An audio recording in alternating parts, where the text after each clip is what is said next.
तो स्वागत है आपका विनर्स एकेडमी प्रयागराज में। मैं समीर शुक्ला और हम लोग आज सिंटैक्स के प्रीपोजिशन की एक्सरसाइज को सॉल्व करेंगे, जो कि एक्सरसाइज नंबर 18 है। जो आपके प्रीवियस ईयर के जितने भी क्वेश्चन हैं उनको पूरी तरह से इसमें मैंने शामिल किया है। जितने भी क्वेश्चन आए हुए हैं या जितने क्वेश्चन आने की संभावना है आपके यूपी बोर्ड एग्जाम को देखते हुए मैंने इन क्वेश्चन को यहाँ पर रखा है। तो ये वीडियो बहुत इंटरेस्टिंग है क्योंकि प्रीपोजिशन की बात ऐसी है कि आप देखिए तो एनडीए का जो पेपर जो आपके 12th अपीयरिंग या आप 12th के बाद करते हैं उनमें अब प्रीपोजिशन के 10 क्वेश्चन अलग से दिए जा रहे हैं। तो सोचिए प्रीपोजिशन का क्या यूज है, क्योंकि प्रीपोजिशन इतना ज्यादा मायने रखता है क्योंकि इनके साथ कंडीशन बहुत है। कब किसके साथ किस वर्ड के साथ कौन सा प्रीपोजिशन आ जाए किसी को नहीं पता होता है। इन्हें हम लोग फिक्स्ड प्रीपोजिशन कहते हैं। तो फिक्स्ड प्रीपोजिशन के अलावा जो उनके रूल्स हैं, ये सारी चीजें, सारे वीडियोस ऑलरेडी आप डिस्क्रिप्शन में लिंक दिया है, वहां से जाकर आप देख सकते हैं। और आपको वो सारे वीडियो बहुत गजब तरीके से बताया है मैंने। एड, विद, इन, इनटू, इन सबके एक एक नहीं 4-4, 5-5 यूजेस बताए हैं। तुरंत जाओ वीडियो को डिस्क्रिप्शन में देखो, लिंक दिया है और देख डालो। और आज की ये क्लास बहुत इंपॉर्टेंट है फॉर यूपी बोर्ड एग्जाम जो कमिंग है उसके लिए। तो प्लीज वॉच करना और शेयर जरूर कर देना अपने दोस्तों को। इसके बाद हम लोग कल अपना कंजंक्शन और हमारा एडजेक्टिव जो बचा हुआ है उसके भी क्लियर कर देंगे। तो यहाँ पर आपको ये आपकी जिम्मेदारी है कि आप अपने दोस्तों को जरूर शेयर करना भाई। बस इतनी सी छोटी सी डिमांड हमारी पूरी कर देना। चैनल पर नए हो तो सब्सक्राइब कर देना।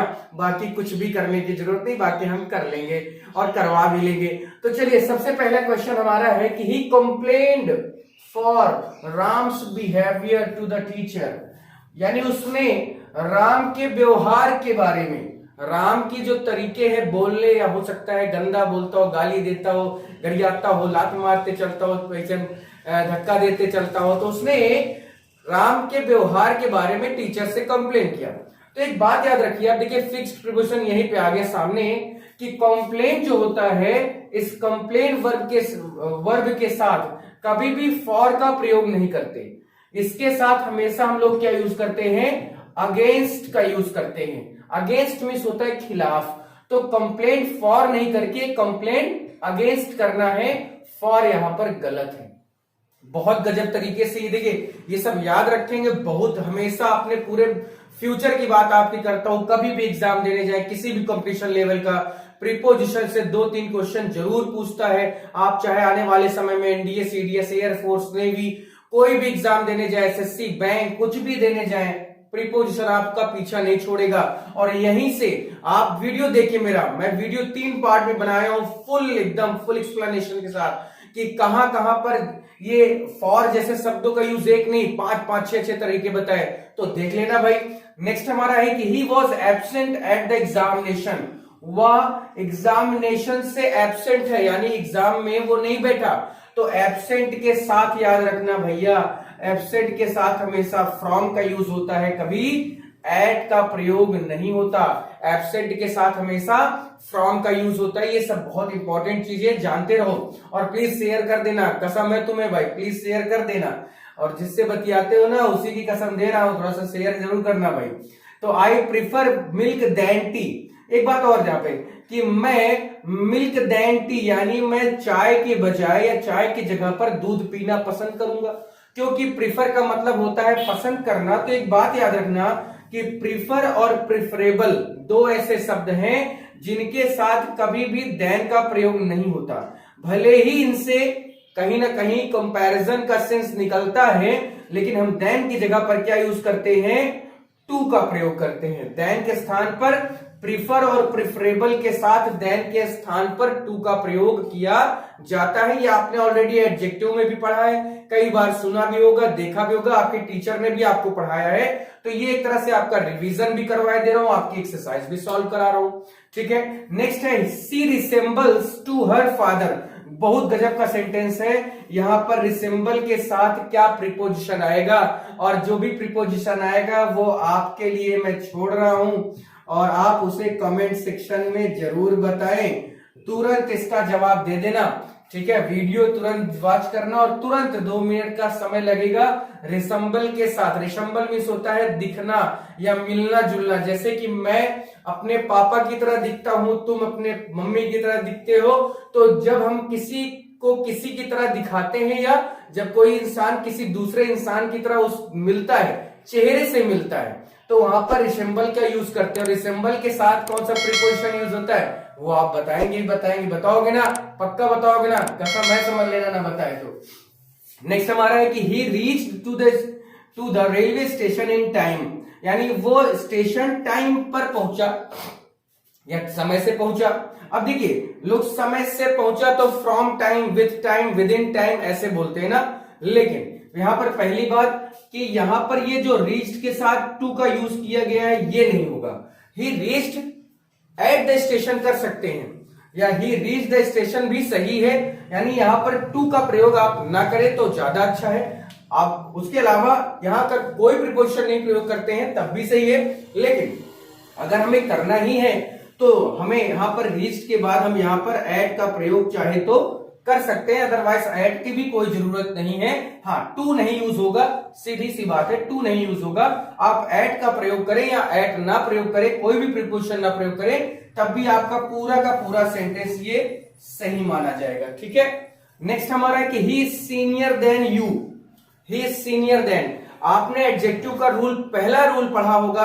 अगर आपने मेरे एडजेक्टिव के वीडियो को देखा है तो उसका पहला ही रूल कहता है कि जब भी IOR, senior, junior, superior, inferior, है ना, एंटीरियर, ANTER, प्रायर, PRIOR, जितने भी वर्ब जिनमें IOR लगा होता है, ठीक है, इनके बाद हम कभी भी देन का प्रयोग नहीं करते।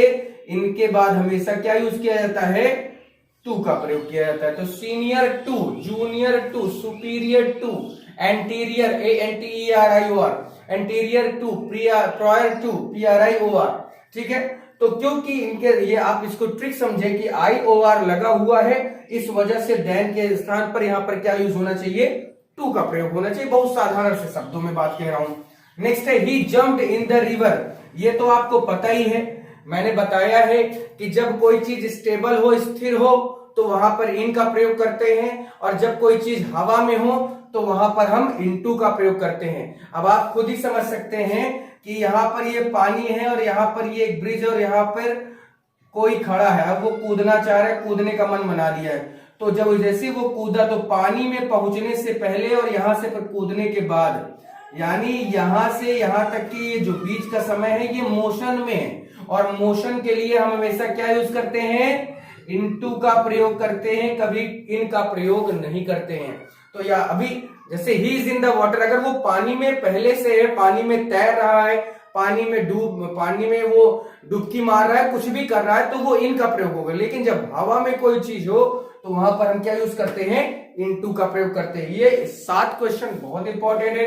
अभी इसमें 5-7 क्वेश्चन और भी हैं जो मैं आपको करा देता हूं, जिससे आपको ये क्लियर हो जाए। ठीक है, फिर आगे बढ़ते हैं नंबर 8 की ओर।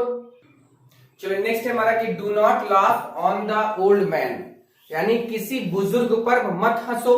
तो आपको इतना तो पता ही होगा, ये सब चीजें बहुत आसान है। आपके पेपर, आपके 12th के लेवल को देखते हुए कभी भी इतना टफ पेपर नहीं बनाया जा सकता कि वो SSC CGL का लेवल दे दे, या आपका जो है SSC या एयरफोर्स या NDA का लेवल दे। लेवल थोड़ा सा बड़ा होता है। देखिए, आप 10th में रहे होंगे, अगर आपने 10th का प्रीपोजिशन पढ़ा होगा तो बहुत आसान रहा होगा। तो डू नॉट लाफ के साथ हमेशा क्या यूज होता है, यहां पर ऑन के बाद क्या होना चाहिए, एट होना चाहिए, क्योंकि लाफ के साथ एट का प्रयोग किया जाता है। ये क्लियर हो गया। नेक्स्ट हमारा है I have been ill since 10 days। अब देखिए, सिंस का यूज कहां करते हैं, हमेशा यानी अनिश्चित समय के लिए। सॉरी, ये यहाँ पर 10 days क्या है, एक अनिश्चित समय है, और यहाँ पर सिंस, सीधी सी बात है, यहाँ पर सिंस की जगह क्या यूज करना है, फॉर का यूज करना है। निश्चित और अनिश्चित को जाने ही दो, यहाँ पर क्या करना है हमें, हम लोग अक्सर सुनते हैं कि I have been suffering from fever since last night. तो लास्ट नाइट वो सब एक अलग चीज, यहाँ 10 days यहाँ पर नंबर दिया है, इसको आप, इसका एक वीडियो है सिंस और फॉर का, आप उसको भी देख सकते हैं कि नंबर दिया होता है तो हम लोग फॉर का यूज करते हैं, फॉर 2 hours, फॉर 3 hours, है ना, ऐसा करना है। नेक्स्ट हमारा है कि please knock on the door before coming. अब नॉक के साथ क्या यूज होता है, यहाँ पर मेन वर्ड ये है। तो नॉक ऑन मीन्स होता है खटखटाना, दरवाजा खटखटाना। तो नॉक के साथ ऑन का प्रयोग नहीं होता, एट का प्रयोग होता है। तो please knock at the door before coming, यानी अंदर आने से पहले, बिफोर कमिंग इन कर देते हैं, अंदर आने से पहले क्या करना है, दरवाजे को खटखटाना है। नेक्स्ट है यू शुड रिलाई, रिलाई से ही रिलायंस बना हुआ है, और रिलाई मीन्स होता है भरोसा या विश्वास। तो रिलायंस, यहां पर ये एक वर्ब रिलाई है, जबकि रिलायंस एक आपका नाउन होता है। तो you should rely with our efforts, you should rely with our efforts. तो एक बात याद रखना कि रिलाई के साथ विद का प्रयोग नहीं होता, रिलाई के साथ हमेशा ऑन का प्रयोग होता है, ऑन का। रिलाई के साथ हमेशा क्या होता है, ऑन का। यहां पर ये एट का प्रयोग है, यहां पर ऑन का प्रयोग। तो रिलाई ऑन आवर एफर्ट्स, यानी तुम्हें हमारे द्वारा किए गए जो एफर्ट्स हैं उन पर विश्वास करना चाहिए। नेक्स्ट है please take care about your health, please take care. आप खुद सोचिए ना, टेक केयर ऑफ बोलते कि टेक केयर अबाउट बोलते हैं, है ना। इतने में ही आपको समझ में आ गया होगा कि यहां पर अबाउट ना होके क्या होना चाहिए, ऑफ का प्रयोग होना चाहिए। यहां पर हम लोग यहां पर इसको लिख देते हैं कि अबाउट का प्रयोग ना होके यहां पर क्या होना चाहिए, ऑन ऑफ का प्रयोग होना चाहिए। तो please take care of your health, ये अच्छा वर्ड है, ये सुटेबल वर्ड है, ना कि please take care about your health, ये सुटेबल वर्ड नहीं है। सुटेबल वर्ड क्या है, टेक केयर ऑफ का प्रयोग होता है, जैसे रिलाई के साथ ऑन, नॉक के साथ एट, और लाफ के साथ ऑन। देखिए ये सब फिक्स्ड प्रीपोजिशन है। फिक्स्ड प्रीपोजिशन क्या होता है, यानी कुछ वर्ब, निश्चित वर्ब के साथ कुछ निश्चित प्रीपोजिशन ही प्रयोग किए जाते हैं, उनके अलावा कोई दूसरा प्रीपोजिशन प्रयोग नहीं किया जा सकता है, उसी को हम कहते हैं fixed preposition.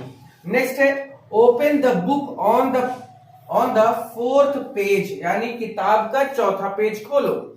Open the book on the fourth page, क्या होना चाहिए इसका मैं आपसे कमेंट में नहीं मांगूंगा, इसको मैं जरूर बताऊंगा। आप खुद सोचते होंगे, देखते भी होंगे कि open the book on the fourth page होना चाहिए या क्या होना चाहिए। आप तुरंत इसको समझ भी सकते हैं कि ओपन द बुक एट का प्रयोग होना चाहिए। तो यहां पर ऑन के साथ क्या होना चाहिए, ऑन की जगह पर क्या होना चाहिए, एट का प्रयोग होना चाहिए। ठीक है, यहां पर एट का प्रयोग। नेक्स्ट है हिज स्टेप मदर, उसकी सौतेली मां ने डिप्राइव्ड, डिप्राइव्ड मींस होता है अलग कर देना, वंचित कर देना। या जैसे कहीं मान लो किसी के पास कुछ पैसा है और उसने कहा, या घर में एक बुजुर्ग आदमी है जो घर का मुखिया है, उसने कहा मैं तुमको अपनी जायदाद से बेदखल करता हूं, तुम्हें वंचित करता हूं, तो डिप्राइव्ड करता हूं। डिप्राइव्ड मींस क्या होता है, वंचित करना। तो हिज स्टेप मदर, उसकी सौतेली मां ने डिप्राइव्ड, उसे वंचित कर दिया, him with all he had, उसके पास जो कुछ भी था, यानी उसका भी पैसा उससे ले लिया गया, उसका भी एक हिस्सा उसे नहीं दिया गया। तो डिप्राइव्ड के साथ विद का प्रयोग नहीं होता, डिप्राइव्ड के साथ हमेशा ऑफ का प्रयोग होता है, डिप्राइव्ड के साथ हमेशा ऑफ का प्रयोग होता है। तो मैं सामने लिखे भी दे रहा हूं कि यहां पर सिंस की जगह पर फॉर होगा, यहां पर ऑन की जगह पर एट होगा, और यहां पर नॉक के साथ भी एट होगा, नॉक के साथ एट होगा, और रिलाई के साथ ऑन का प्रयोग होगा। ठीक है, तो ये आपके 14th क्वेश्चन जो बहुत इंपॉर्टेंट है। बाकी बुक में अब ऐसा कोई भी क्वेश्चन नहीं है जो आपको दिक्कत करे या आपको परेशान करे। बाकी फिर से मैं कहूंगा कि एक देखिए, मैं आपको एक फिक्स्ड प्रीपोजिशन का दिखाता हूं कि क्या होता है फिक्स्ड प्रीपोजिशन, कैसे होता है। थोड़ा सा देखिए, एक मिनट, आपको समझ में आ जाएगा कि फिक्स्ड प्रीपोजिशन इतना इंपॉर्टेंट क्यों होता है, किस लिए हम इसको रखते हैं। पता है आपको, जब भी, अब देखिए मैं आपको बताता हूं कि एंग्री शब्द सुना होगा आपने, एंग्री एट भी होता है और एंग्री विथ भी होता है। अब एंग्री एट और एंग्री विथ किसके जगह कहां कहां यूज करते हैं, तो एक बात याद रखना, एंग्री एट यानी किसी चीज पर गुस्सा होना, यानी यहां पर हम थिंग कह सकते हैं, किसी चीज से गुस्सा होना, और एंग्री विथ यानी किसी पर्सन से गुस्सा होना, नाराज होना। तो ये जो वर्ड है ना, ये बहुत अलग वर्ड है। देखिए ये सब फिक्स्ड प्रीपोजिशन है, अगर आप इनको याद नहीं रखते हैं तो आप मान के चले कि आपको बहुत नुकसान होने वाला है और आप दिक्कत में आ जाएंगे। उसी तरह से एक वर्ड और है कि ब्लाइंड ऑफ होता है और ब्लाइंड टू होता है। क्या क्या यूजेस होते हैं, तो देखिए ब्लाइंड टू का जो मतलब होता है, ब्लाइंड जो टू का मतलब होता है वो होता है कि जो दोषों की, मतलब जो गलतियां हैं उससे मुंह मोड़ लेना, उसको नजरअंदाज कर देना। तो यहां पर अगर बात की जाए कि जो गलती है, गलती से किसी के दोष या गलती से नजरअंदाज यानी नजरें हटा लेना या नजरें फेर लेना। होता है कि माँ बाप अपने बच्चे की गलती से क्या करते हैं, नजर हटा लेते हैं, बाकी दूसरे के लड़के को तो इतना गरिया देते हैं, इतना मार देते हैं, इतना पीट देते हैं कि पता चला कुछ और ही होने लगा।